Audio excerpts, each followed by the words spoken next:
तो आइए आज का अपना सेशन आरंभ करते हैं। सबसे पहले हम अपने गुरुजनों को प्रणाम कर लें। ओम अज्ञानतिमिरन्धस्य ज्ञानाञ्जनशलाकया चक्षुरुन्मिलितं येन तस्मै श्री गुरुवे नमः। वाञ्छाकल्पतरुभ्यश्च कृपा सिन्धुभ्य एव च पतितानां पावनेभ्यो वैष्णवेभ्यो नमो नमः। बस सिर्फ आप में से कोई भी एक जना जरा चैट बॉक्स में लिख दीजिए कि मेरी आवाज आपको ठीक से आ रही है।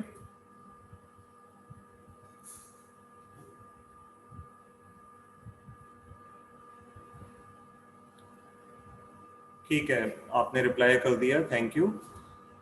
तो हम सब भगवत गीता के बहुत ही इंपॉर्टेंट चैप्टर सेकंड चैप्टर जो है उसमें प्रवेश कर चुके हैं। और पिछली बार हमने पहला श्लोक जो था उसको लगभग पूरा कर लिया था। उसमें से बस उसको एक लिंक की तरह आगे लेकर के चलना है। तो मैं उसको आपके साथ स्क्रीन पे शेयर कर रहा हूँ। जो हमारे साथ नए श्रोता जुड़े हैं उनका विशेष स्वागत है। यदि कोई भी आपके प्रश्न हो तो बेझिझक 40 मिनट तक लगभग मैं बोलूंगा, उसके बाद आप अपने प्रश्न पूछ सकते हैं। हम सबको मौका देते हैं और आपको उस समय हम अनम्यूट कर देंगे तो आप प्रश्न पूछ सकते हैं। तो 1 सेकंड का बस समय दीजिएगा कि मैं उसको शेयर कर दूं आपके साथ श्लोक को।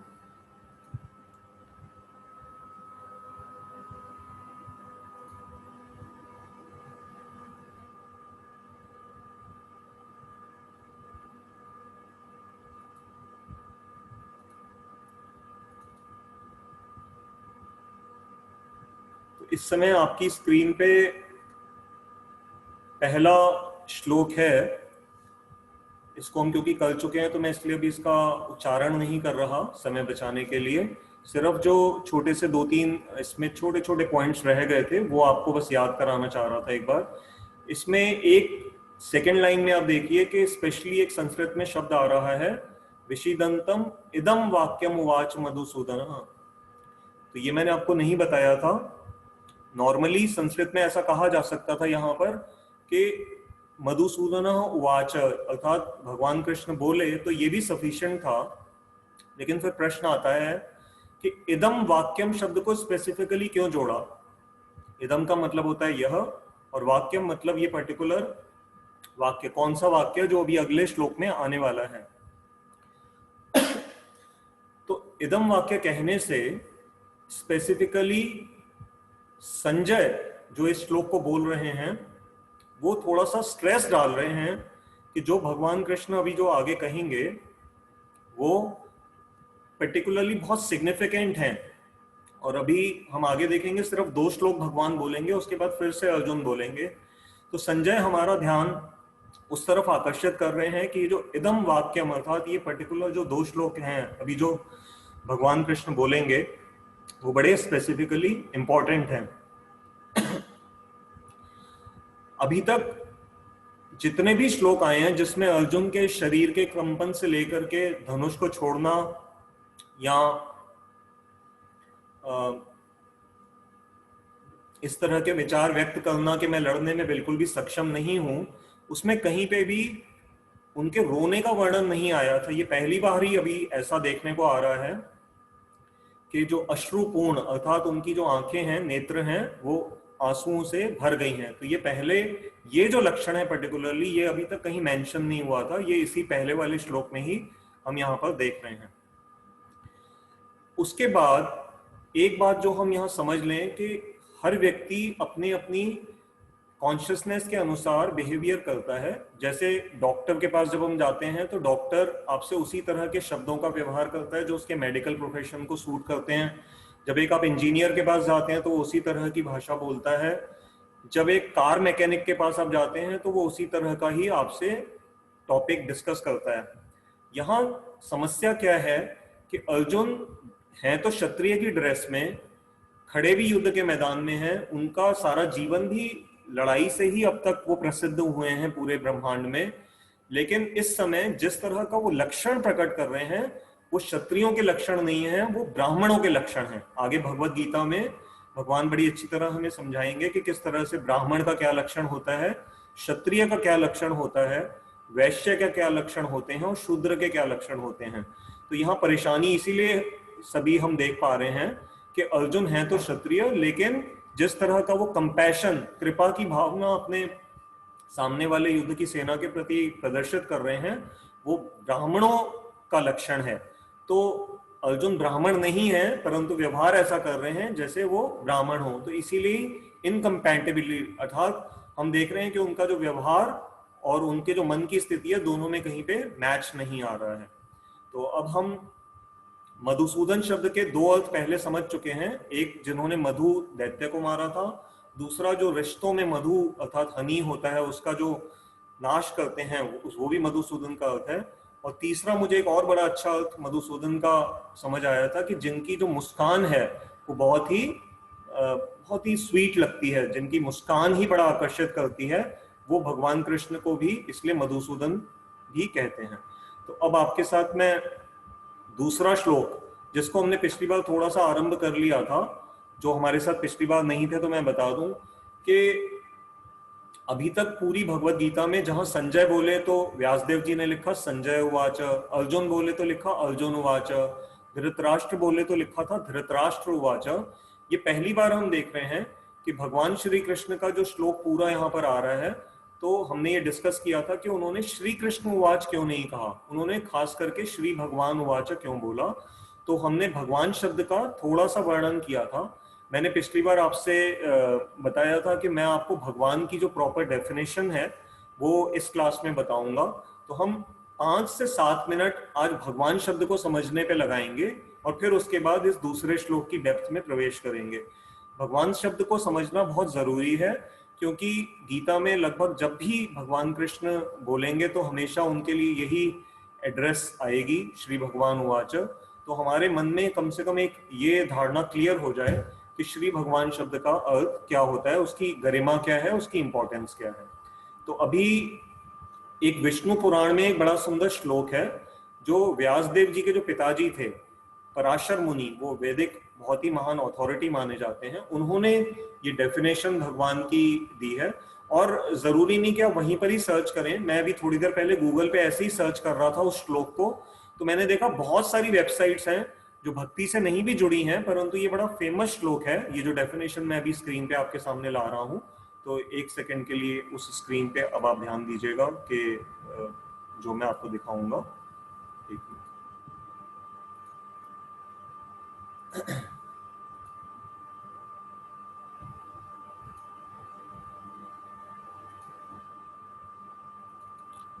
अब देखिए आपकी स्क्रीन पे एक श्लोक आया है विष्णु पुराण का 6.5.47। ये गूगल पे हर जगह पे उपलब्ध है, इसलिए ऐसा नहीं है कि ये कोई आप सिर्फ इसी क्लास में ही देख रहे हैं। बहुत मशहूर श्लोक है क्योंकि ये भगवान की डेफिनेशन है। तो भगवान शब्द को हमने सरल रूप से ऐसे समझा था, जैसे धनवान, जिसके पास धन हो उसको कहते हैं धनवान, जिसके पास ज्ञान है उसको कहते हैं ज्ञानवान। तो ये भग शब्द का क्या अर्थ है, हमने पिछली बार डिस्कस किया था कि भग मीन्स ऐश्वर्य। तो 6 ऐश्वर्य बताए गए हैं जो कि किसी भी एक व्यक्ति को बहुत फेमस या यशस्वी बना सकते हैं। उसको संस्कृत में आपके सामने श्लोक है, मैं पढ़ रहा हूं, नीचे देखिएगा। ऐश्वर्यस्य समग्रस्य वीर्यस्य यशसः श्रियः ज्ञान वैराग्योश्चैव शरणनाम, शरणनाम का अर्थ होता है 6, भग, भग मैंने भी आपको बताया था ऐश्वर्य, इतिंगणा। ठीक है, तो यहाँ पर 6 जो ऐश्वर्य बताए जा रहे हैं वो कौन कौन से हैं, अब इनको एक एक करके हम समझ लेते हैं। सबसे पहला जो ऐश्वर्य है वो वीर्य, वीर्य अर्थात शक्ति, जैसे शरीर की जो शक्ति होती है उसको सूचित करता है। तो भगवान by definition has to be a person who has unlimited power, unlimited strength. तो ये जो अनलिमिटेड स्ट्रेंथ है, ये हमें कैसे पता लग सकती है कि श्री कृष्ण भगवान में ये कैसे ये गुण हम देख सकते हैं। हम सबने पूतना की घटना सुनी है कि जब भगवान गोकुल में मात्र सिर्फ 3 माह के एक शिशु थे, उस समय पूतना राक्षसी जो कंस ने भेजी थी, जो अपनी छाती पे विष लगा करके आई थी, बड़ा भयंकर विष, और एक सुंदर स्त्री का रूप धर के आई थी। उस समय भगवान कृष्ण को जब उसने दूध पिलाने के लिए यशोदा माँ से मांग लिया और दूध पिलाने का उसने प्रयास किया, तो भगवान कृष्ण जानते थे कि ये तो एक राक्षसी है जो मेरे प्राण हरने के लिए आई है। तो उस समय भगवान कृष्ण ने दूध पीते पीते ही उसके पूरे के पूरे प्राण हर लिए और वो राक्षसी उस समय अपने विकराल रूप को धारण करके जमीन पे गिर गई और उसके प्राण निकल गए। तो इससे हमें ये समझना होगा कि कई लोग जो ऐसा बताते हैं कि हम तपस्या करके भगवान बन गए, कलयुग में ऐसा बहुत देखा जाता है, तरह तरह के सो कॉल्ड गुरुज आते हैं या कोई भी तपस्वी आ जाता है और वो कुछ उसके पास योगिक शक्ति होती है और वो अपने आप को डिक्लेयर कर देता है कि मैं भगवान का अवतार हूं या मैं भगवान हूं। तो हम बहुत इजीली समझ सकते हैं कि भगवान cannot be manufactured in a factory और बाय अ पर्टिकुलर प्रोसेस।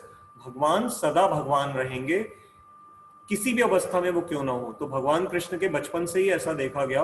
उसके बाद जो उन्होंने गिरिराज गोवर्धन को जो धारण किया था, हमें से कई लोग यहाँ पर गिरिराज गोवर्धन पर्वत की परिक्रमा करने जाते हैं, तो वो बहुत ही विशाल पर्वत है। अब तो वो बहुत कलयुग में उनको थोड़ा श्राप मिला हुआ है, तो वो रोज थोड़े थोड़े छोटे हो जाते हैं, परंतु जिस समय 5000 साल पहले जब ये लीला घटी थी तो वो बहुत विशाल रूप में थे।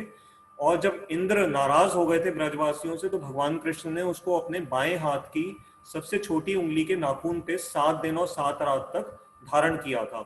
आप में से कई लोगों के मन में प्रश्न आ सकता है कि ये कैसे संभव है कि एक छोटा सा बच्चा, 10 साल से भी छोटा बच्चा, और इस तरह की घटना कैसे हो सकती है। हो सकता है ये सिर्फ भक्तों ने ऐसे लिख दिया हो, लेकिन मैं आपसे बताना चाहता हूं कि मैं जब भी यहाँ पर कोई बात बोलता हूं तो वो बहुत ही उसको कोशिश करके, रिसर्च करके, और जो साइंटिस्ट विंग है हमारे भक्तों का, मैं उनसे सीखने का प्रयास करता हूं। तो इस विषय पे मैं बस एक छोटा सा बोलना चाहूंगा, हालांकि वो आगे बाद में आएंगी, परंतु क्योंकि गोवर्धन लीला का प्रश्न आया है तो कई बार यंग जनरेशन ये प्रश्न पूछती है, और मैं जानता हूँ मेरी क्लासेस कई यंग बच्चे भी इस समय सुन रहे हैं, तो ये बताना जरूरी है। पहले तो हम ये समझ लें कि कब किसी भी चीज को जब उठाना होता है या बैलेंस करना होता है तो उसका सेंटर ऑफ ग्रेविटी हमें मालूम होना चाहिए।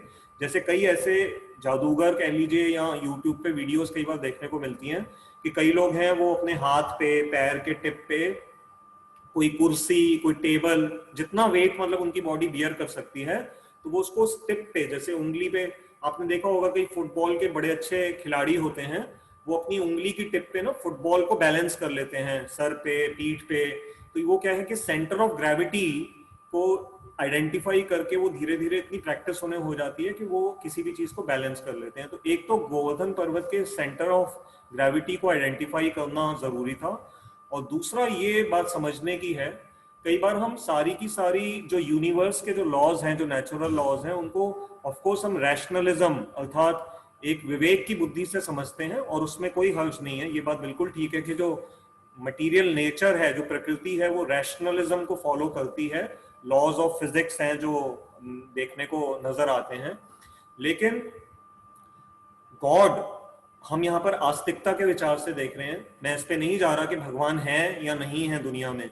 हम थोड़ी देर के लिए अज्यूम कर रहे हैं कि यदि कोई भगवान या कोई सुप्रीम पावरफुल पर्सन या सुप्रीम पावर अगर है, तो उसके लिए जिसने वो लॉज ऑफ फिजिक्स बनाए हैं, यदि वो चाहे, उसकी अगर स्वीट विल हो या किसी पर्टिकुलर घटना की वजह से वो थोड़ी देर के लिए, यदि उस लॉ ऑफ फिजिक्स को, लॉ ऑफ ग्रेविटी को थोड़ी देर के लिए पोस्टपोन कर दें या उसको एक सस्पेंशन की स्टेज में डाल दें, और अपना कोई ऐसा कार्य करके दिखाना चाहें जो कि एक मिरेकल हो दुनिया के लिए, जिससे कि लोगों की उनमें श्रद्धा हो। और पर्टिकुलरली इस लीला में इंद्र के घमंड को तोड़ना था भगवान कृष्ण ने, तो उस पर्टिकुलर स्थिति की रिक्वायरमेंट को देखते हुए, यदि वो भगवान कृष्ण स्वयं उस प्रकृति के स्वामी हैं, जिस प्रकृति के अंदर बनाया गया जो लॉ ऑफ ग्रेविटी है उन्हीं के ही आदेश को फॉलो करता है, जो भगवत गीता में आगे भगवान बताएंगे कि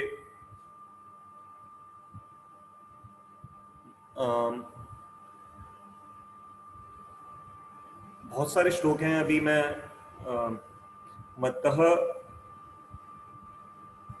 मैं थोड़ा सा भूल रहा हूं, अभी मुझे याद आ जाएगा, मैं आपको दोबारा बता दूंगा कि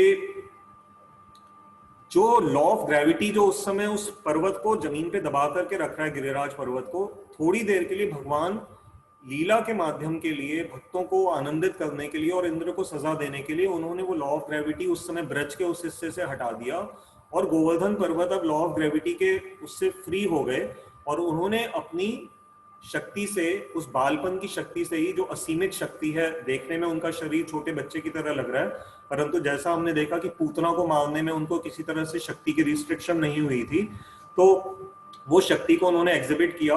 और इस एक्टिविटी को हम कहेंगे ये रैशनल एक्टिविटी नहीं है, हम इसके लिए क्या वर्ड यूज करेंगे, this is a transrational activity. तो ये ट्रांस रैशनल वर्ड को हमेशा याद रखिएगा कि ये साइंस के अंतर्गत आप इसको एक्सप्लेन नहीं कर सकते, इसको हमें मानना पड़ेगा कि ये बियॉन्ड साइंस है, इट इज अबव साइंस। तो जैसे साइंस की भी बहुत सारी रिस्ट्रिक्शंस होती हैं, फॉर एग्जाम्पल कोई व्यक्ति कोमा में चला जाता है तो मेडिकल डॉक्टर्स हाथ खड़ा कर देते हैं कि अब ये हमारी स्थिति से बाहर है, ये कोई मिरेकल होगा तो ये कोमा से बाहर आएंगे। तो we can understand there are many many examples कि जब साइंस अपनी लिमिटेशन को बता देता है कि इससे ज्यादा हम नहीं समझ सकते, तो ये जो ग्रेविटी के लॉ इत्यादि को हटा देना, ये ट्रांस रैशनल बिहेवियर है, transrational attribute of God है। तो इसको इस तरह से हम थोड़ा सा समझ सकते हैं। तो ये हमने वीर्य की बात समझी कि शक्ति अनलिमिटेड है भगवान कृष्ण में। दूसरा यश, तो भगवान कृष्ण का जो यश है, हम उस पैरामीटर को भी थोड़ा सा जज कर लेते हैं कि हम में से अधिकांश लोग, भले कृष्ण भगवान को भारतवासी तो खैर सभी जानते हैं, परंतु अब तो खैर विदेशों में भी अधिकांश लोग जानते हैं। और जब विदेशों में भी भगवान कृष्ण को नहीं जाना जाता था, तो भगवत गीता को आज से कई सैकड़ों साल पहले भी किसी न किसी माध्यम से, चाहे वो प्रिंटेड फॉर्म जब से आया, किताबें जब से छपनी शुरू हुई, तो भगवत गीता के बहुत पुराने पुराने एडिशंस वर्ल्ड की कुछ लाइब्रेरीज में आज भी मौजूद हैं। और आप जानते हैं कि कई बड़े बड़े साइंटिस्ट जिन्होंने, जैसे ओपेनहाइमर थे, जिन्होंने न्यूक्लियर बॉम्ब की जो फर्स्ट इन्वेंशन हुई थी, तो वो उनकी अध्यक्षता में हुई थी। और ये सारा वर्ल्ड जानता है कि जब पहला न्यूक्लियर बॉम्ब हिस्ट्री में रिकॉर्डेड है, जब हिरोशिमा नागासाकी, मेरे अगर मैं गलत नहीं बोल रहा तो, जहां वहां छोड़ा गया था विश्व युद्ध के दौरान, तो उस समय उन्हीं ओपेनहाइमर ने, आप यूट्यूब पे उनकी वीडियोस देख सकते हैं, वहां पर उन्होंने भगवत गीता का वो बहुत ही फेमस श्लोक स्वयं बोला है, क्योंकि वो भगवत गीता पढ़ते थे। तो उन न्यूक्लियर बॉम्ब के जो आविष्कारक ओपेनहाइमर ने ये कहा कि कालो अस्मि, जो भगवान कृष्ण ने जो 11वें अध्याय में जो श्लोक बोला है कि मैं काल के रूप में सारी पृथ्वी को, सारे ब्रह्मांड का नाश करने के लिए इस समय विश्व रूप में प्रकट हुआ हूं, तो वो श्लोक उन्होंने बोला था। तो अर्थात बहुत बड़े बड़े साइंटिस्ट, बड़े बड़े पॉलिटिशियंस सभी भगवत गीता से परिचित हैं, और ये भगवान कृष्ण के ही यश का सूचक है। उसके बाद तीसरा शब्द आप देख रहे हैं, श्रीय। ये 6 ऑपुलेंसेस हमने डिस्कस करनी है, हमने 2 डिस्कस कर ली हैं, तीसरी है श्रीय। श्रीय अर्थात सौंदर्य, भगवान का, भगवान की सुंदरता। तो इसमें कोई दो राय नहीं है, जब भी आप भगवान कृष्ण के कोई चित्र देखते हैं तो उनका नाम ही क्या है, मदन मोहन। मदन होते हैं कामदेव, तो जो कामदेव को भी अपने रूप से आकर्षित कर लें अपने सौंदर्य से, इसलिए उनका नाम है मदन मोहन। और ऐसा देखा जाता है कि वो एकमात्र ऐसे पर्सनैलिटी हैं जो एक पशुओं को भी आकर्षित कर लेते हैं। उनके आप फोटोज में देखते हैं कि मोर, गाय, तरह तरह के जो वन के प्राणी होते हैं वो भी उनकी ओर खिंचे हुए चले आते हैं। और खास करके जो ब्रज की गोपियां हैं, उनका जो कांता भाव है भगवान के प्रति, माधुर्य भाव जो है, वो बहुत ही, उसमें भागवत में ऐसे बड़े सुंदर श्लोक आते हैं जिसमें भगवान कृष्ण के रूप का वर्णन आता है। विशेष करके ब्रह्म संहिता का एक श्लोक मुझे अभी भी याद आ रहा है, मैं आपको सुना सकता हूँ, बहुत सुंदर। वे ब्रह्मा जी जो इस ब्रह्मांड के इंजीनियर हैं, आर्किटेक्ट हैं, उन्होंने भगवान कृष्ण की स्तुति करते हुए कहा है, उनके रूप का वर्णन करते हुए, वेणुम कुणंतम अरविंद दलायताक्षम। वेणु कहते हैं भगवान की, वेणु जो बांसुरी भगवान बजाते हैं, तो वेणु को बजाते हुए भगवान के रूप का वो वर्णन कर रहे हैं। वेणुम कुणंतम अरविंद, अरविंद कहते हैं कमल के फूल को, कमल के पुष्प को। अरविंद दलायताक्षम, आक्षम अर्थात होता है आंखें, तो भगवान के नयन कैसे हैं, कमल नयन उनका एक नाम है। तो बिल्कुल जैसे कमल का फूल होता है वैसे भगवान के नेत्र हैं। अरविंद दलायताक्षम बरहावतम सम असितम बुध सुंदर अंगम, कह रहे हैं बरहावतम सम असितम, असितम होता है काला, अंबुद अर्थात बादल। तो भगवान का यदि कोई आप जानना चाहें कि भगवान के श्री विग्रह अंग का कलर क्या है, कांति कैसी है, तो उसकी उपमा जो दी जाती है एक ऐसे बादल, मेघ से की जाती है जो कि बस बरसने को बिल्कुल तैयार है, बारिश देने को तैयार है। और जो मोर पंख है भगवान ने सजा रखा है अपने मुकुट में, तो बरहावतम असितम बुध सुंदरांगम, सुंदर अंगम, भगवान के अंग कैसे हैं? सुंदर। ऐसे गोविंद गोविंदम आदि पुरुषम तमहम भजामी। तो ऐसे बहुत सारे श्लोक भगवान कृष्ण के सौंदर्य में हैं। अभी थोड़े दिन पहले पंडित जसराज ने अपना शरीर छोड़ा। यदि आप में से कोई लोग क्लासिकल म्यूजिक के शौकीन हैं तो पंडित जसराज ने मधुराष्टकम इत्यादि ऐसे बहुत सारे सुंदर सुंदर भगवान कृष्ण के भजन गाए हैं। और यदि आप उनको सुने और उसको अगर हो सके तो उसका संस्कृत अनुवाद भी अगर सामने रख लें तो आप उसका और अधिक आनंद उठा पाएंगे। तो आप महसूस कर पाएंगे कि मधुराष्टकम, ऐसे ऐसे अष्टकम भगवान कृष्ण के बारे में सूरदास जी ने, मीराबाई जी ने, बहुत सारे ऐसे जो भगवान के भक्त हुए उन्होंने बड़ी सुंदर सुंदर रचनाएं करी हैं भगवान के रूप की। तो ये जो रूप है भगवान का बहुत ही विशेष गुण है। और भगवत गीता में जब ये बोल रहे हैं अभी महाभारत के युद्ध में, तो भगवान की आयु काफी ज्यादा है, 100 के आसपास। एग्जैक्ट फिगर मैं रिसर्च करके आपको बता दूंगा। परंतु भगवान कृष्ण के बारे में कहा जाता है कि वो 125 साल तक पृथ्वी पे थे। और उनके जो भी चित्र, चाहे भगवान कृष्ण के हों या भगवान राम के, हम जो भी देखते हैं कहीं ना कहीं पे, उन सब में कहीं पे भी उनको किसी भी आप तरह से बूढ़े रूप में नहीं देखते हैं। वे बिल्कुल एक नव किशोर की तरह दर्शन देते हैं। इसके बाद जो चौथा गुण यहाँ पर हम देख रहे हैं वो है ज्ञान। तो भगवान का जो ज्ञान है वो, उसका प्रूफ हमें अधिक नहीं चाहिए, क्योंकि जो भगवत गीता हम पढ़ रहे हैं ये भगवान का ही ज्ञान वास्तव में है। और इसका लगभग 5200 साल पहले भी कही गई जो बातें हैं वो आज भी बिल्कुल 100% रेलिवेंट हैं, परफेक्टली एप्लीकेबल हैं। तो इसलिए भगवान के ज्ञान को हमें ज्यादा बोलने की जरूरत नहीं, हम सभी समझ सकते हैं कि ज्ञान उनका कितना अद्भुत और अनलिमिटेड ज्ञान है। उसके बाद बता रहे हैं वैराग्य। तो भगवान का जो वैराग्य गुण है इसको हम कैसे समझ सकते हैं? वैराग्य क्या होता है? जैसे थोड़ा सा एग्जांपल ले लें, जैसे महात्मा गांधी हैं, वो बहुत सिंपल जीवन जीते थे, तो उनका जो वैराग्य है वो भी बहुत सारे लोगों को आकर्षित करता था। तो भगवान कृष्ण के वैराग्य को हम कैसे देख सकते हैं? एक तो एग्जाम्पल बिल्कुल अभी हमारे सामने ही है कि भगवान कृष्ण द्वारका नाथ होते हुए भी अपने रानियों का सब कुछ छोड़ कर करके इस समय क्या कर रहे हैं? अपने भक्त की सेवा कर रहे हैं, उनका रथ चला रहे हैं। तो ये भी एक तरह से उनका वैराग्य है। और गूढ़ रूप से वैराग्य जानना चाहेंगे तो जब रासलीला इत्यादि वे कर रहे थे और जब जैसे ही उन्हें पता लगा, उन्होंने महसूस किया कि गोपियों के मन में थोड़ा सा ऐसा भाव आ रहा है कि वो थोड़ा सा प्राउड महसूस कर रही हैं, तो उसी समय वो रास को छोड़ के अंतर्ध्यान हो गए और फिर बाद में गोपियां उनको ढूंढने लगी कि कहाँ चले गए वे कृष्ण। तो ये संभव नहीं है कि इतनी युवतियों के साथ कोई आप रास कर रहे हो रात के समय और एक सेकंड में आप उन्हें छोड़ कर करके वहां चले जाएं। ये साधारण इंसान के लिए संभव नहीं है। और एक हमारा गुण रह गया था धन वाला, जो ऐश्वर्य वाला आया था। तो वो मैं बता दूं कि उसका जो, उसके बहुत सारे श्लोक हैं, परंतु लीला के माध्यम से समझना चाहें कि जो ये द्वारका, जिसको हिस्टोरिकली भी हमारी इंडियन आर्कियोलॉजी इंस्टीट्यूट ने थोड़े समय पहले, कुछ साल पहले द्वारका के यहाँ पर उसको ढूंढा गया, तो उस द्वारका का जो वर्णन श्रीमद् भागवतम और महाभारत इत्यादि में आता है, तो वहां बताया जाता है कि भगवान कृष्ण की 16,108 जो रानियां मानी जाती हैं और उनको भगवान ने एक असुर से छुड़वाया था। तो उन सब रानियों को भगवान ने एक एक अलग अलग महल दिया था रहने के लिए। तो आज तो हम सोच भी नहीं सकते, क्योंकि पहली बात तो पॉलीगैमी, पॉलीएंड्री ये आज की डेट में अलाउड ही नहीं है। हिंदू धर्म में तो खैर नहीं है, ऑफकोर्स इस्लाम धर्म में उनको परमिशन है, परंतु अधिकांश पॉलीगैमी, पॉलीएंड्री ये आज की डेट में प्रैक्टिस में नहीं है। परंतु उस समय ऐसा कुछ भी नहीं था। तो भगवान कृष्ण ने अपनी हर रानी को एक अलग अलग वो दे रखा था महल, और वो महल का डिस्क्रिप्शन आप भागवत ग्रंथ में पढ़ सकते हैं। और हर रानी के साथ जब भगवान शाम के समय आते थे महल में वापस, तो ऐसा नहीं होता था कि वो एक रानी के साथ हैं तो दूसरी के साथ नहीं है, नहीं, कि वो साइमल्टेनियसली प्रेजेंट इन ऑल दो 16,108 पैलेसेस।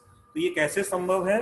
जो अष्टांग योग की जिनको नॉलेज है वो जानते हैं कि योग विद्या से कोई भी जो योगी है वो अपना सिर्फ कुछ रूपों तक विस्तार कर सकता है। वो लिमिटेशन है, शायद 8 रूपों तक जा सकता है कोई योगी, परंतु उससे ज्यादा उन योगियों के लिए संभव नहीं होता।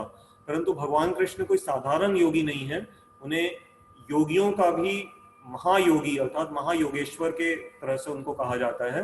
तो वो भगवान का जो चिन्मय रूप है उससे वो एक्सपैंड करते थे अपनी अपने एक एक महल में जाने के लिए। और एक उसके लिए श्लोक उसी ब्रह्म संहिता से, जहां से हमने रूप का पढ़ा था, वहां से एक श्लोक और आपके साथ शेयर कर लेता हूं, जहां पर यह बताया जा रहा है कि जो लक्ष्मी जी हैं, क्योंकि सारा जो धन है वो लक्ष्मी जी उसकी स्वामिनी है, तो लक्ष्मी जी ही भगवान कृष्ण की अर्धांगिनी है। भगवान नारायण के साथ जैसे लक्ष्मी जी सब समय रहती हैं, तो वो लक्ष्मी द्वारका लीला में रुक्मिणी जी और इसी रूपों में उनके साथ हैं। तो ब्रह्म संहिता का श्लोक इस तरह से है, लक्ष्मी सहस्त्र संभ्रम सेव्यमानम गोविंदम आदि पुरुषम तमहम भजामी। तो भगवान अपने गोलोक धाम में लक्ष्मी सहस्त्र संभ्रम सेव्यमानम, तो बहुत असंख्य लक्ष्मियों के द्वारा सब समय सेवा पा रहे हैं। तो इस श्लोक से हमने ये समझा कि भगवान के 6 जो ये भग हैं, ऐश्वर्य हैं, वो किस तरह से हम उनको समझ सकते हैं। तो इसके उदाहरण इस संसार में हैं, जैसे धन का बिल गेट्स, अब तो हमारे अंबानी, मुकेश अंबानी बहुत रिच होते जा रहे हैं, तो ये धन की वजह से आकर्षित करते हैं। रूप की वजह से, जैसे हमारे मिस यूनिवर्स या मिस्टर यूनिवर्स कोई होते हैं, वो रूप की वजह से आकर्षित करते हैं। ज्ञान की वजह से हमारे कई साइंटिस्ट, फिलोसोफर्स हैं, वो हमें आकर्षित करते हैं। और वैराग्य की तरह से मैंने अभी महात्मा गांधी का एग्जाम्पल लिया। तो इस तरह से आप देख सकते हैं कि ये सभी, और जो पावर है, बल है, तो वो जैसे हमारे बड़े बड़े ये जो रेसलिंग के मैचेस होते हैं, तो वो अपनी ताकत का प्रदर्शन करते हैं, वहां से उसका पता लगता है। तो ये सारे गुण किसी में, मनुष्यों में हम देखते हैं एक एक ही आकर्षित करता है, परंतु भगवान कृष्ण में ये सभी हैं। तो हमने ये थोड़ा इंपॉर्टेंट था, मैंने इसलिए इस पे 10 मिनट आज डेडिकेट किए हैं, क्योंकि भगवान का की रेलिवेंस, इंपॉर्टेंस को हम समझ लें। तो आइए अब हम अपने सेकेंड श्लोक में चलते हैं। तो वो सेकंड श्लोक को मैं अब आपके साथ ला रहा हूं, जिसको आज हमने यहां पर लेना है।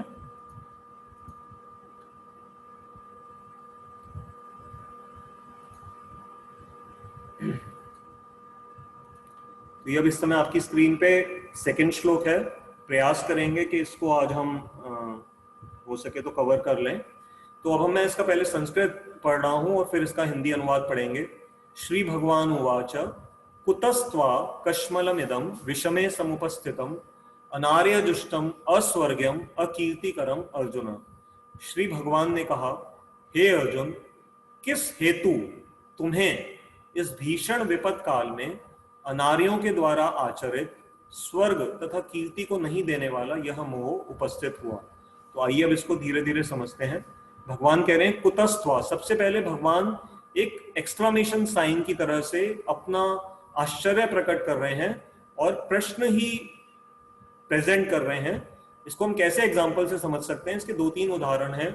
मान लीजिए आपका बेटा या बिटिया है, वो वैसे पढ़ाई में बहुत अच्छी है, बड़ा दिल लगा के पढ़ती है, और आपने महसूस किया कि अब उसके बोर्ड के एग्जाम्स पास आ रहे हैं, लेकिन हम देख रहे हैं कि कई दिनों से वो ठीक से पढ़ नहीं रही। वो मतलब टीवी पे अधिक समय बिता रही है, या फ्रेंड्स के साथ चैटिंग ज्यादा करती रहती है, या रात को देर तक जाके नेटफ्लिक्स पे मूवीज देखती है।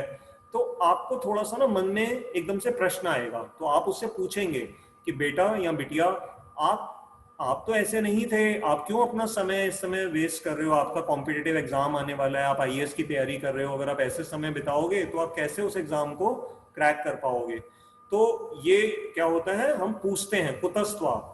या कभी कभी आप मान लीजिए कि कहीं आप 2 दिन के लिए बाहर गए हुए थे, जब आप घर आए तो आपने देखा घर में बहुत मिट्टी है, तो आपने घर में आते ही अपने सर्वेंट से पूछा कि भाई, मैं पहले भी कई बार छुट्टियों पे हम घर लॉक करके जाते हैं और आप यहाँ होते हो, तो तब तो आप सफाई अच्छी करते थे, लेकिन इस बार क्या बात है, घर में मिट्टी कहाँ से नजर आ रही है? तो आप एकदम पूछोगे ना, मिट्टी कहाँ से आ गई? तो वैसे ही भगवान पूछ रहे हैं कि अर्जुन, तुम तो ऐसे थे नहीं, तुम तो इतने महान क्षत्रिय हो, लड़ाई तुमने पहले इतनी बड़ी बड़ी लड़ाइयां लड़ी हैं, उसमें कभी भी तुम इस तरह से घबराए नहीं हो, कभी भी तुम्हें मोह ने इस तरह से नहीं ग्रसित किया है।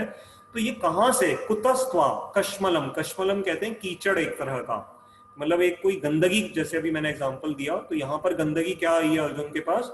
मोह रूपी जो गंदगी आ गई है कि अपने रिश्तेदारों को वो कि मोह में इस समय डूब गए हैं। तो कुतस्त्वा कश्मलम इदम, इदम मतलब ये मोह कहां से आ गया?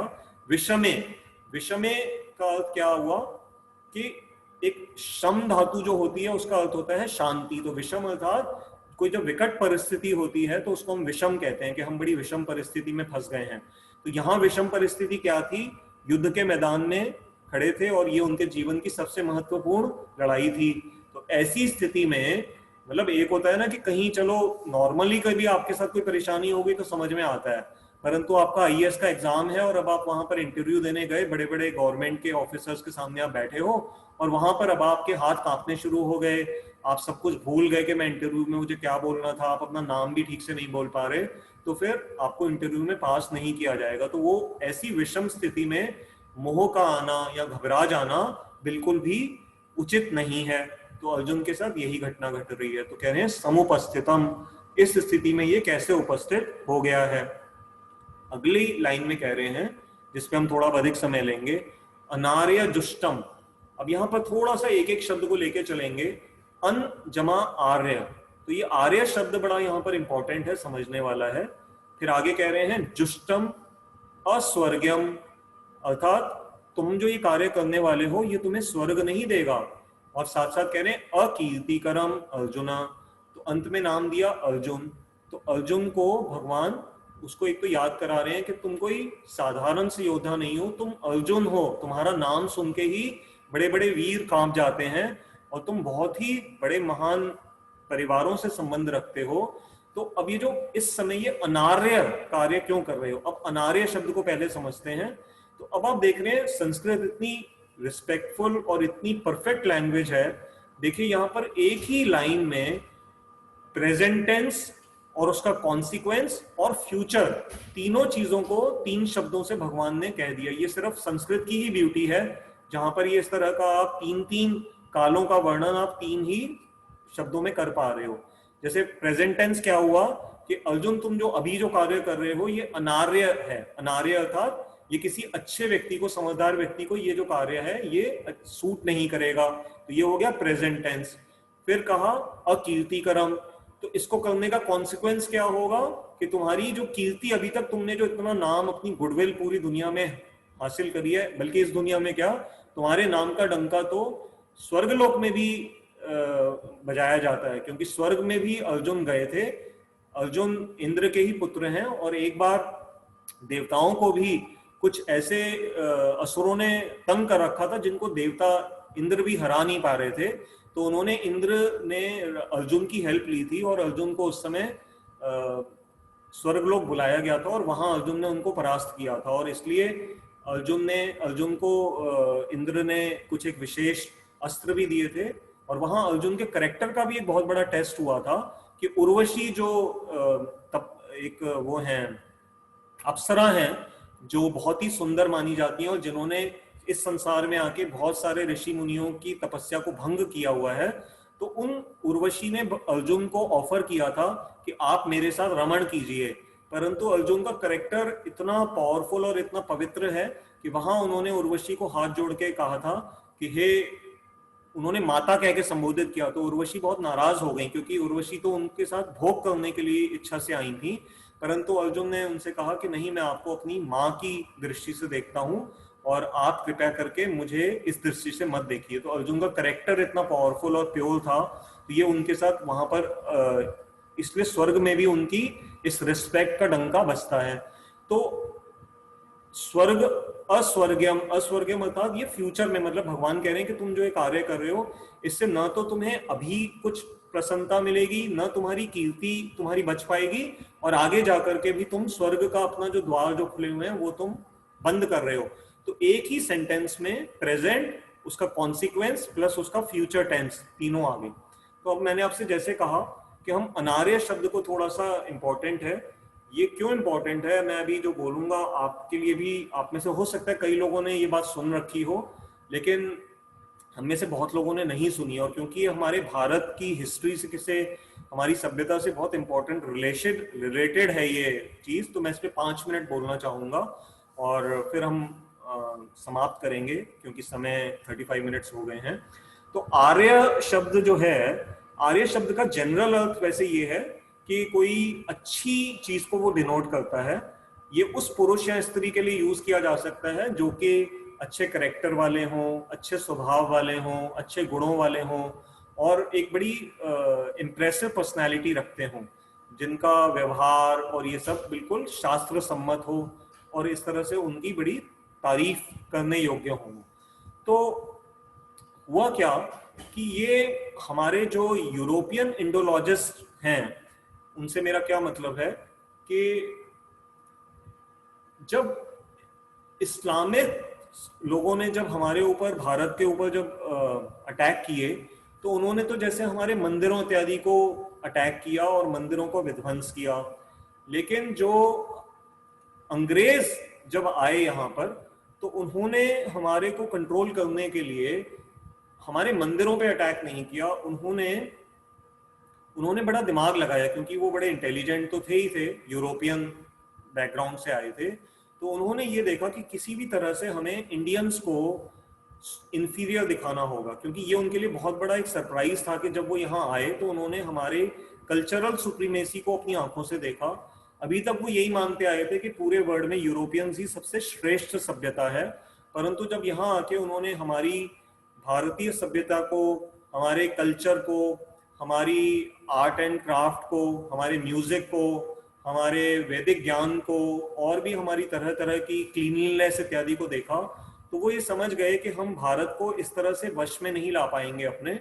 तो उन्होंने एक मनगढ़ंत एक थ्योरी का सहारा लिया, और उन्होंने एक ये जो थ्योरी प्रेजेंट करी, उन्होंने ये स्टैब्लिश करने का प्रयास किया कि एक आर्यन सिविलाइजेशन थी, जो बहुत ही अच्छी सिविलाइजेशन थी, जिसके अंदर बड़े अच्छे गुण थे, लेकिन कोई भी ये नहीं बता पाया कि ये आर्यन सिविलाइजेशन उस समय पूरे वर्ल्ड में कहाँ थी, पहले कहाँ से आई थी।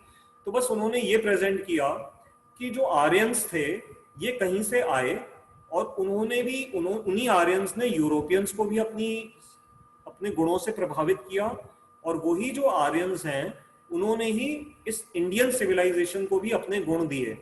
तो उनका दो पर्पस थे अंग्रेजों का ये करने के।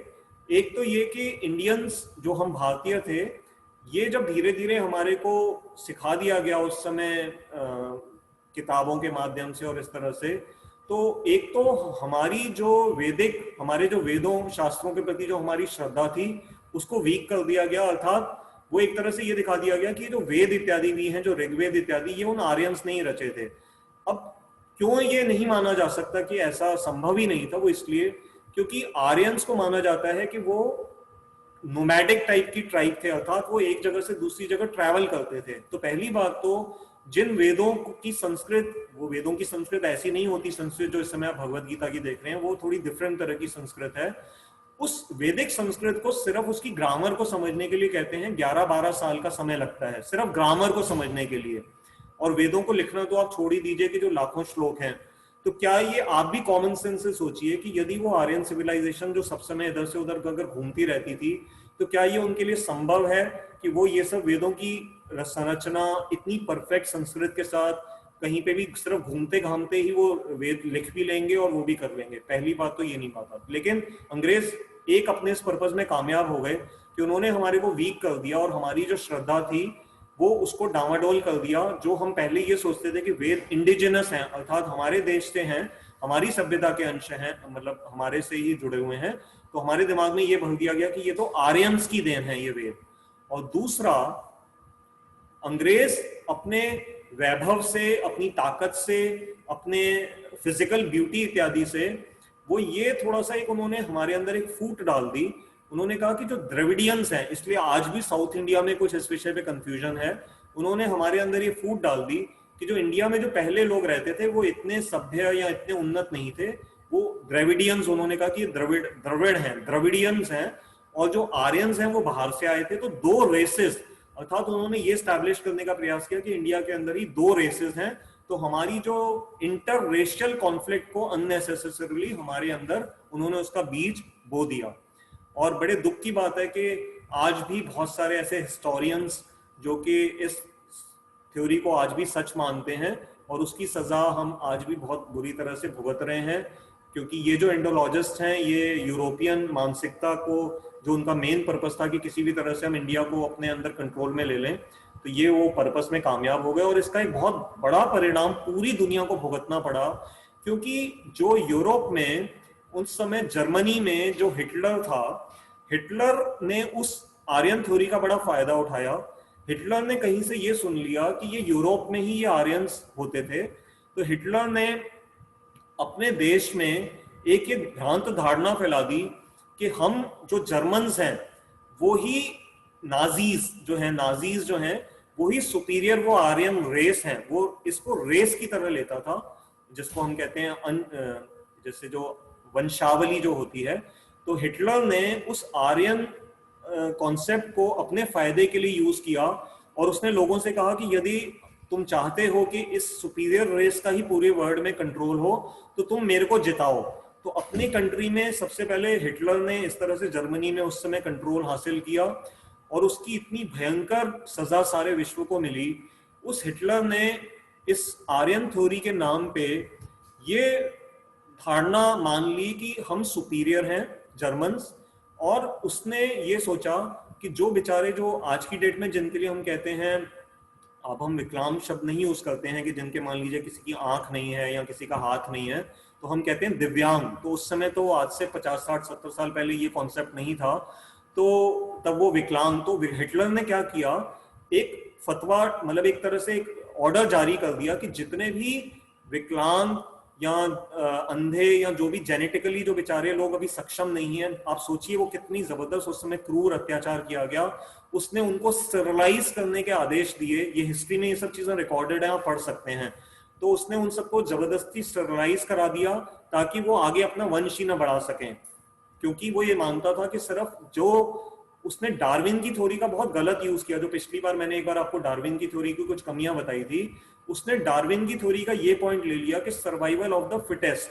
तो सर्वाइवल ऑफ द फिटेस्ट उसके दिमाग में इतनी बुरी तरह घुस चुका था, तो उसने सोचा कि जो फिट है सिर्फ उसको ही सर्वाइव करने का अधिकार मिलना चाहिए। और वो ये मानता था कि जो नाजीज हैं वो ही सिर्फ फिटेस्ट लोग हैं, तो वो तो सर्वाइव कर जाएं, बाकी किसी को सर्वाइव करने का अधिकार ही नहीं है। तो उसने उन विकलांगों को तो जबरदस्ती स्टरलाइज करवा दिया, और ज्यूस के प्रति उसने इतनी जबरदस्त घृणा उसके मन में आ गई कि जो चैम्बर्स बनाए गए, जो टॉर्चर के चैम्बर्स बनाए गए, उसमें लाखों, ये फिगर अगर आप पढ़ेंगे, अगर मैं वो फिगर बोलूंगा तो आपको शायद विश्वास ही नहीं होगा।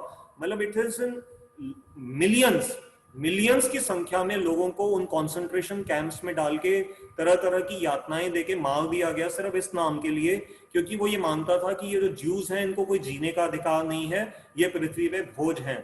तो ये जो आर्यन थ्योरी का आज नाम इसलिए खराब हो गया, ये आर्य शब्द इतना खराब हो गया कि उसको क्योंकि जैसे आज आर्य का आप कहीं भी बात करते हैं तो एक तरह से वो नाजीज्म के साथ वो रिलेटेड माना जाता है, जो वास्तव में जो स्वस्तिक का साइन, जो गणेश जी का हम साइन अपने घरों में शुभ लाभ का जो दिवाली के दिनों में बनाते हैं अपने घरों में, तो उन्होंने उसको थोड़ा सा रिवर्स कर दिया था। आप देखेंगे जो नाजीज का साइन है हिटलर का, तो वो स्वस्तिक साइन ही है, उसमें वो डायरेक्शंस में थोड़ा सा चेंज किया हुआ है। तो ये सब बातें उन्होंने वहीं से ही ली थी, लेकिन ये बिल्कुल गलत थ्योरी है। ऐसा नहीं था कि भारत में आर्यंस कहीं और से आए थे। ये हमारे हस्तिनापुर, ये जो महाभारत की घटना है, ये कृष्ण भगवान is a historical personality.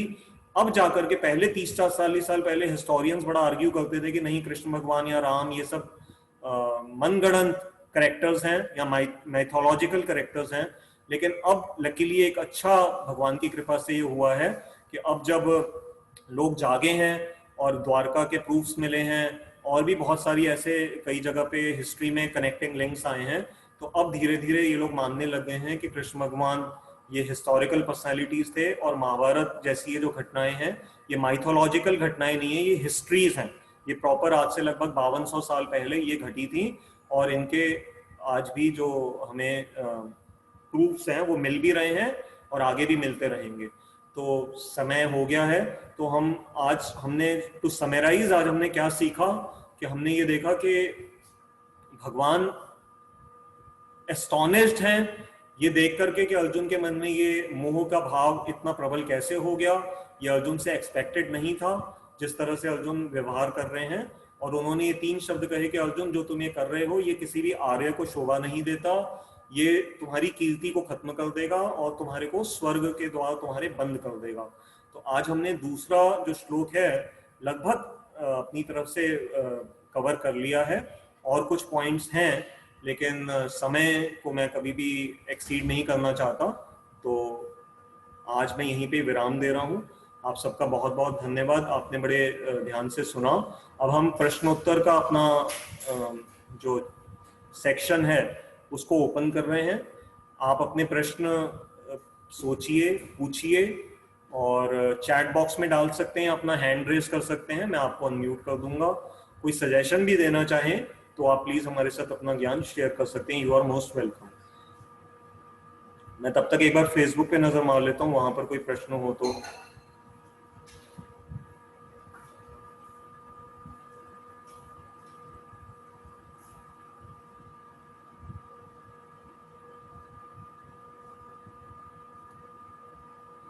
Sangeeta दीदी ने हैंड रेस किया है, 1 सेकंड का समय दीजिएगा, उनको ले लेते हैं आज। दीदी मैंने आपको अनम्यूट करने की ऑप्शन दी है, प्लीज बोलिए। हरे कृष्ण प्रभु जी। जी मैं भगवान शब्द की जो व्याख्या हमने सुनी आज, जो मैं ये जानना चाहती हूँ कि जो ज्ञान पथ पे चलते हैं वो किस बेसिस पे फिर ये कहते हैं कि हम ही भगवान है। ये 6 ऐश्वर्य तो किसी में भी दिखते नहीं है। इवन सेल्फ रियलाइज सोल जो वो क्लेम करते हैं कि सेल्फ रियलाइज सोल्स में होते हैं, तो वो किस बेसिस पे ये क्लेम करते हैं कि हम भगवान, मतलब तत्वमसी जो बोलते हैं वो किस बेसिस पे बोलते हैं फिर वो? जी जी हाँ दीदी, बहुत अच्छा प्रश्न है आपका। ये मेरे लिए भी एक नई न्यूज है कि यदि ज्ञान के पथ पे चलने वाले जो साधक हैं वो क्या भगवान शब्द भी अपने लिए यूज करते हैं। मेरे लिए थोड़ा सा, वो मेरे लिए भी एक नई न्यूज है। हाँ ये जरूर है कि नहीं, जी भगवान नहीं, वो कहते हैं ना कि मतलब देयर इज नो डिफरेंस, जैसे हम लोग भेदाभेद उसमें मानते हैं ठीक है, कि, तो वो तो ये ठीक है। कहते हैं ना कि भगवान और हम एक ही हैं। हाँ हाँ वो ठीक है। और ओके ओके, हाँ गॉट इट दीदी। दीदी वहां पर वो जिस जी भगवान के लिए वो बात कर रहे होते हैं, वो भगवान के ब्रह्म रूप के बारे में चर्चा कर रहे हैं। वो एज अ पर्सन भगवान के लिए उनका उस समय उद्देश्य नहीं होता, और वो ब्रह्मवाद के उपासक हो सकते हैं जहां भगवान के रूप को नहीं माना जाता। वो उसके लिए कह रहे हाँ होते हैं कि तत्त्वमसि अहम ब्रह्मास्मि, जो वेदों के 4 महावाक्य करके वो बताते हैं, उसको हाँ हम जी अभी हाँ गीता के अगले श्लोकों में बहुत डिटेल में लेंगे। लेकिन हाँ बस आप थोड़ा सा मिक्स कर गए। असल में वो भगवान भगवान एज अ पर्सन, देखिए भगवान शब्द बड़ा इंटरेस्टिंग है। आप ध्यान दीजिएगा, देवी देवता तो हमारे यहाँ 33 करोड़ बताए गए हैं, लेकिन जी भगवान शब्द आप देखना संस्कृत में प्लूरल में यूज नहीं होता है जनरली। आप देखना हम्म भगवान जो है वो हमेशा सिंगुलर सेंस में यूज होता है, क्योंकि भगवान है ही एक। जैसे we have many ministers in our parliament but we have only one prime minister, ठीक है। तो प्राइम मिनिस्टर के साथ प्लूरल में कभी भी नहीं आएगा। We will say one prime minister and many ministers, one president and one prime minister and many ministers. ऐसे ही पूरी सृष्टि के जो स्वामी हैं वो कौन है, भगवान हैं। तो उन प्रभु को वो सिंगुलर में ही डिनोट किया जाता है। कहीं आपकी आवाज कट गई दीदी, दोबारा बोलिए। कहीं वो डेफिनेशन भी आपका थोड़ा नेटवर्क शायद ब्रेक हो रहा है, एक बार दोबारा बोलिए तो। नहीं कहते हैं कि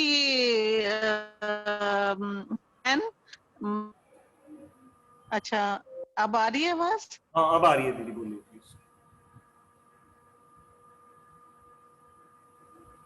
फिर चलेगी दीदी आवाज।